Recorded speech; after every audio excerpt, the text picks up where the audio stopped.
പിരായിരിയിലെ 116 number ബൂത്തിൽ 2 ഇരട്ട വോട്ടുകൾ ചെയ്തു എന്ന് വാർത്ത വന്നു. അശ്വിൻ പാലാഴി പിരായിരിയിൽ നിന്ന് നമുക്കൊപ്പം ചേരുന്നു. അശ്വിൻ, ശരിക്കും ഇവരെ രണ്ടുപേരെയും വോട്ട് ചെയ്യിച്ചു മടക്കി സത്യവാങ്മൂലം എഴുതി വാങ്ങിച്ചു എന്നൊക്കെ കേട്ടു. എന്തൊക്കെയാണ് കൂടുതൽ വിവരങ്ങൾ?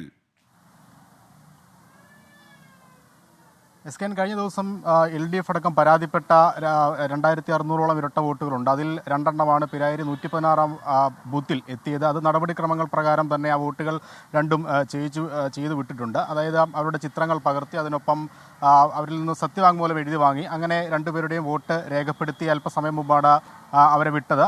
ഒപ്പം അതുമായി ബന്ധപ്പെട്ട നടപടിക്രമങ്ങളെ തുടർന്നാണ് 116 നമ്പർ ബൂത്തിലെ വോട്ടിംഗ് ഇപ്പോഴും അനന്തമായി നീളുന്നത്. ഏറെ കാലതാമസം ഈ വോട്ടിംഗ് മുന്നോട്ട് നടന്നു പോകാൻ, പോളിംഗ് നടക്കാൻ ഇപ്പോഴും എടുക്കുന്നുണ്ട്.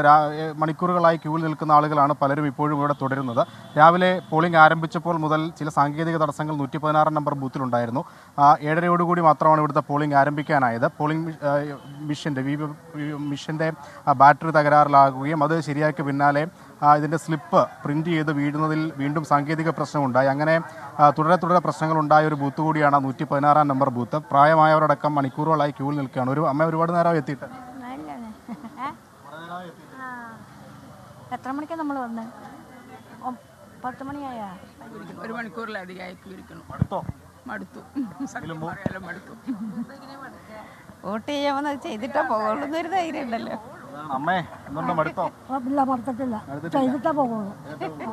അതാണ് മടുത്തു. മണിക്കൂറുകളായി ക്യൂവിൽ നിൽക്കുകയാണെങ്കിൽ പോലും വോട്ടവകാശമാണ്, അത് വിനിയോഗിച്ചിട്ടേ പോകൂ എന്നുള്ള ഒരു വാശി, അതൊരു സുന്ദരമായ വാക്കുകൾ കൂടിയാണ്. എന്തായാലും പ്രശ്നങ്ങളുണ്ടെങ്കിലും വോട്ടേഴ്സ് കാത്തു നിൽക്കുകയാണ്.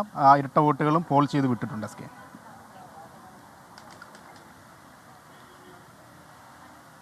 അശ്വിൻ പാലാഴിയാണ് വിവരങ്ങളുമായി ചേർന്നത്. എന്തായാലും ഇരട്ട വോട്ട് ചെയ്യാൻ വന്ന രണ്ടുപേരെയും ചെയ്യിച്ചു. ഇരട്ട വോട്ടുകൾ ശരിക്കും ഒരു തെരഞ്ഞെടുപ്പ് നടപടിക്രമത്തിൻ്റെ ഭാഗമായിട്ടാണ് വോട്ട് ചെയ്യിച്ചത്. എന്തായാലും അവരിന്ന് സത്യവാങ്മൂലമൊക്കെ എഴുതി വാങ്ങിച്ചിട്ടുണ്ട്.